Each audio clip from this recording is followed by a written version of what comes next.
As one of the best-selling, independently produced sandbox games ever made, not to mention one of the most influential games of the past 5 years, Minecraft has inspired a number of imitators. Marcus Person's open-ended construction kit come adventure arrived on iOS this week, just 1 week after imitator Junkjack hit the App Store. Unlike many games inspired by Minecraft, Junkjack more than holds its own. Initially, it can seem very unforgiving, plonking you into its world with no instructions whatsoever. You're simply left to go out, explore, and smash rocks and trees into pixelated bits. There's a craft book that gives you basic instructions on how to get around and how to construct a few basic tools at your grid-based craft table, but otherwise it's up to you to fend for yourself. To make stuff, you obviously need resources, so you need to step out into the world and obliterate the blocks in the environment by tapping repeatedly on them. Gather a few materials and you can open up your crafting table, a 3x3 grid where you drop objects, stone, wood and so forth, and start creating. You'll need a shovel for dirt and a pickaxe to smash rocks, while an axe makes short work of any trees in your vicinity.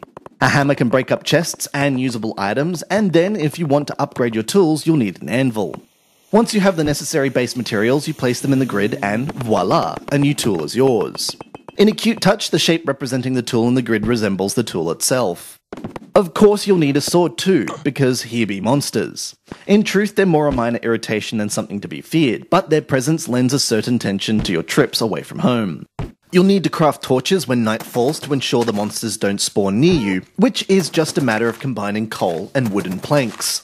If Junkjack doesn't hold your hand, its rules are still logical, and before long you'll start figuring it out before it's prepared to reveal all. Uncovering its secrets unprompted is all part of the appeal.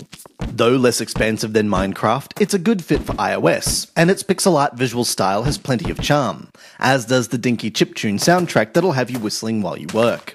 Before long you'll be spinning wool on a wheel and using a forge to make glass and cook food, or crafting ingots, building special items, and getting lost in the wilderness.